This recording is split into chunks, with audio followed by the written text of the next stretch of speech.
बिस्मिल्लाहिर्रहमानिर्रहीम। अस्सलाम वालेकुम फ्रेंड्स। आज का हमारा टॉपिक है फाइलेटिक लाइनेज, यानी कि आज हमने पढ़ना है फाइलेटिक लाइनेज क्या होती है। अगर हम देखें कि दुनिया में जो है मुख्तलिफ़ जगह पर मुख्तलिफ़ जानदार रहते हैं, मुख्तलिफ़ एनिमल्स, मुख्तलिफ़ प्लांट्स होते हैं, और जो इस वक्त है 2.5 मिलियन जो बायोडाइवर्सिटी है, 2.5 मिलियन बायोडाइवर्सिटी वो आज आइडेंटिफाई हो चुकी है। अभी तकरीबन 25 टू 30 मिलियन ऐसी है, 25 टू 30 मिलियन ऐसी बायोडाइवर्सिटी है जो अभी तक आइडेंटिफाई नहीं हुई। उसको देखा जाता है कि शायद ऐसी बायोडाइवर्सिटी कोई होगी, मज़ीद आइडेंटिफाई किया जाएगा।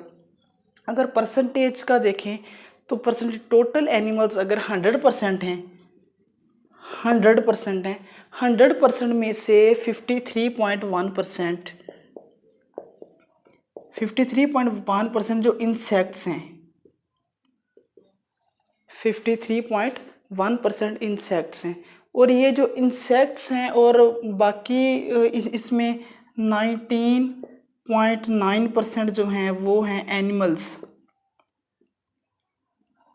वैसे तो इंसेक्ट्स भी किंगडम एनिमेलिया के ही अंदर आते हैं, फाइलम आर्थ्रोपोडा के अंदर, लेकिन ये जो एनिमल्स, ये इंसेक्ट्स के अलावा जो है 19.9% हैं, यानी कि हाफ से ज़्यादा, बल्कि 73 टू 74%, ये कैलकुलेट करके देख लीजिएगा तो ये बन जाते हैं 74 पॉइंट समथिंग बन जाते हैं। ठीक है, तो इतने ये बन जाते हैं, यानी कि एनिमल्स ही, सिर्फ इतने एनिमल्स ही हैं। और जो बाकी हैं यहाँ पर, यानी कि बाकी कुछ हैं प्लांट्स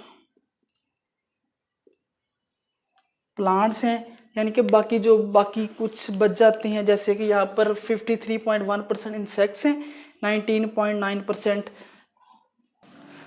वो एनिमल्स हैं, जबकि प्लांट्स जो हैं वो हैं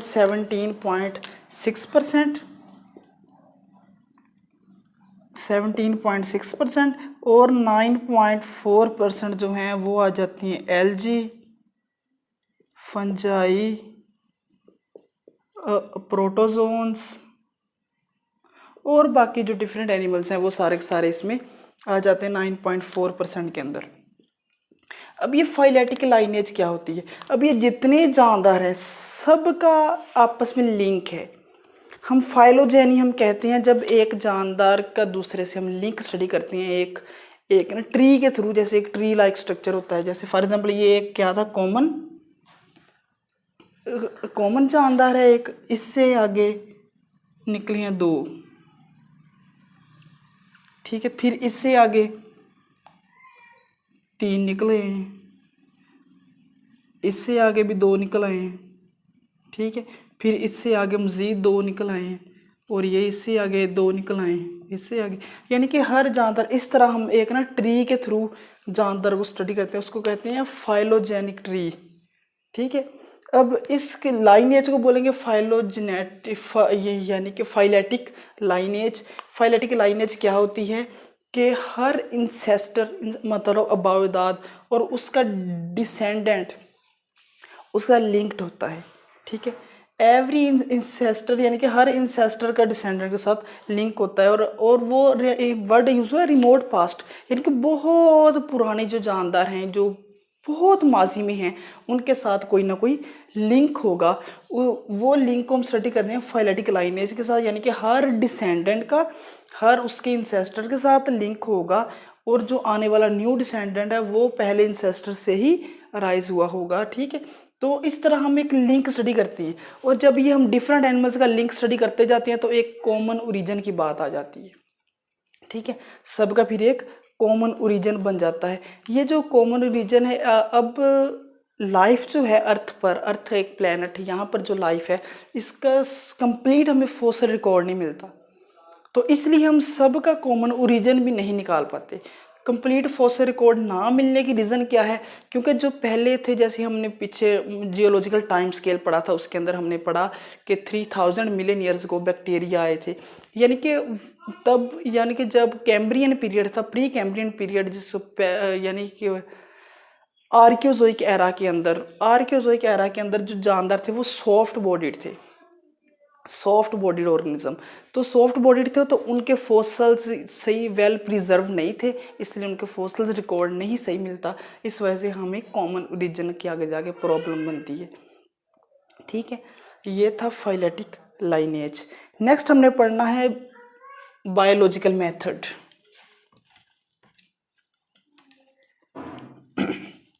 बायोलॉजिकल मेथड जिसमें हम एक्सपेरिमेंट्स वगैरह करते हैं, इसको डिटेल से पढ़ते हैं।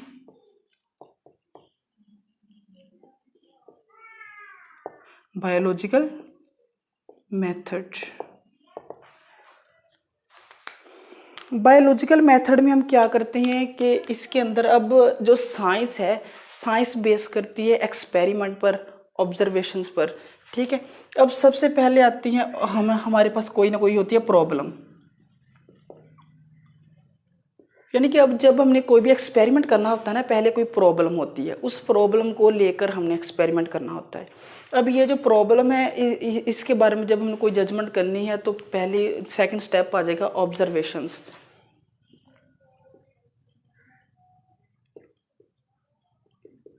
ऑब्जर्वेशंस, अब ये जो ऑब्जर्वेशंस हैं, ये ऑब्जर्वेशंस हम 5 सेंसेस से करते हैं अपनी। जो हमारी 5 सेंसेस हैं उसके ज़रिए ऑब्जर्वेशन, फॉर एग्जांपल हमारी sense of vision, sense of smell, sense of hearing, sense of touch, vision, smell, hearing, sense of touch, और जो एंड पे है वो है हमारे पास सेंस ऑफ टेस्ट। इन 5 सेंसेस की बेस पर हम ऑब्जर्वेशंस करते हैं। फिर ये ऑब्जर्वेशंस आगे 2 तरह की हो सकती हैं, एक होती है क्वालिटेटिव ऑब्जर्वेशन, दूसरी है quantitative observation. Qualitative and quantitative. Qualitative observation में क्या होगा, हम उसमें ना क्वालिटी को स्टडी करेंगे कि वो चीज़ जो है या जिसको हम स्टडी कर रहे हैं उसकी सिर्फ क्वालिटी, यानी कि वो किस किस चीज़ से बनी है, उसमें हम मिकदार की बात नहीं करेंगे, कंसंट्रेशन की बात नहीं करेंगे। लेकिन क्वालिटेटिव, ये क्वांटिटेटिव है, उसके अंदर हम कंसंट्रेशन की बात करेंगे कि वो चीज़ उसमें कितने कितने परसेंटेज, यानी परसेंटेज के लिहाज से, या उसमें चीज़ें वो कितनी कितनी जुज़्व हैं, कितनी कितनी मिकदार के लिहाज से। ठीक है, जब ये ऑब्जर्वेशंस कर लेंगे, ऑब्जर्वेशंस करने के बाद हम क्या करते हैं, हम यानी कि ऑब्जर्वेशंस की बेस पर एक स्टेटमेंट दे देते हैं, एक टेंटेटिव स्टेटमेंट, यानी कि जिसको फाल्सीफाई किया जा सके, जिसको गलत भी किया जा सके, रिजेक्ट भी किया जा सके। ठीक है, उस तरह के एक हम स्टेटमेंट दे देते हैं। उस स्टेटमेंट को हम बोलते हैं, उस स्टेटमेंट को हम बोलते हैं हाइपोथेसिस।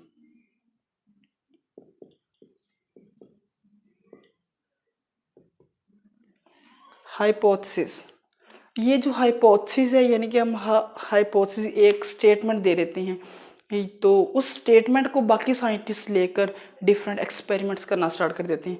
अब ये स्टेटमेंट जो फार्मूलेट की जाती है, बनाई जाती है, इस स्टेटमेंट को 2 तरीकों से बनाया जाता है। इसके 2 तरीके हैं बनाने के, इसके 2 तरीके हैं आगे बनाने के।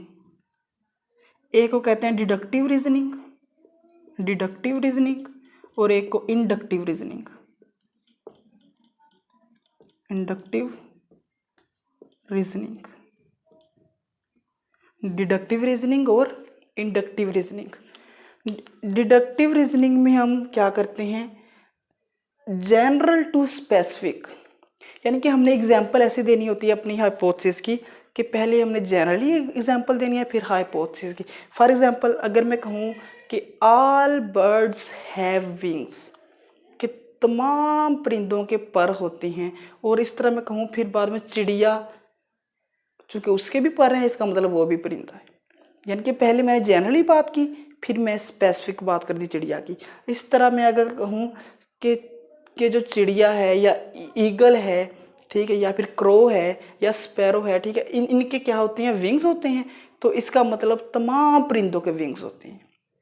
ठीक है, मतलब ये क्या था, इंडक्टिव में मैंने स्पेसिफिक, पहले स्पेसिफिक बात की, फिर मैंने जनरल बात की। ठीक है, यानी कि ये जो होती है डिडक्टिव रीजनिंग, ये मूव करती है जनरल टू स्पेसिफिक, और जो इंडक्टिव है ये मूव करती है specific to general, general to specific and specific to general, इस तरह ये दोनों मूव करती हैं।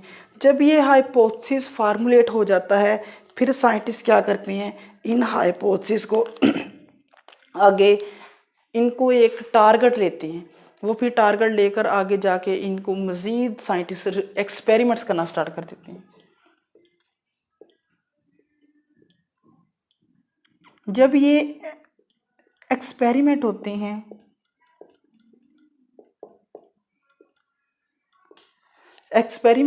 तो ये बार बार जब एक्सपेरिमेंट होते हैं तो बहुत सारे हाइपोथेसिस मिल जाते हैं, यानी कि एक ही हाइपोथेसिस पर बहुत सारे हाइपोथेसिस बन जाते हैं। तो इस तरह बहुत सारे हाइपोथेसिस मिलकर एक लंबी सी स्टेटमेंट बना दी जाती है, एक पूरी स्टेटमेंट, उसको हम बोलते हैं थ्योरी। यानी कि एक्सपेरिमेंट करने के बाद क्या बन जाता है, थ्योरी बन जाती है। तो वो जो थ्योरी होती है, एक थ्योरी के अंदर बेसिकली कुछ प्रॉपर्टीज़ होती हैं, ठीक है। वो जो प्रॉपर्टीज़ एक थ्योरी के अंदर होती हैं वो क्या होती हैं, वो थ्योरी होनी चाहिए, प्रिडिक्टिव होनी चाहिए, प्रिडिक्टिव थ्योरी होनी चाहिए। यानी कि हमें ना प्रिडिक्शन देती हो, हमें वो पेशन कोई भी देती हो, फिर बाद में उसमें कुछ पावर होनी चाहिए, ठीक है। उसमें पावर किस चीज़ की होनी चाहिए, उसमें एक्सप्लेनेटरी पावर होनी चाहिए, एक्सप्लेनेटरी पावर। और थर्ड चीज़, वो न्यू हाइपोथेसिस भी सुजेस्ट करती हो, यानी कि इससे मज़ीद आगे आगे ये वाली डिस्कवरीज हो सकती हैं। न्यू हाइपोथेसिस सुजेशन, ठीक हो गया।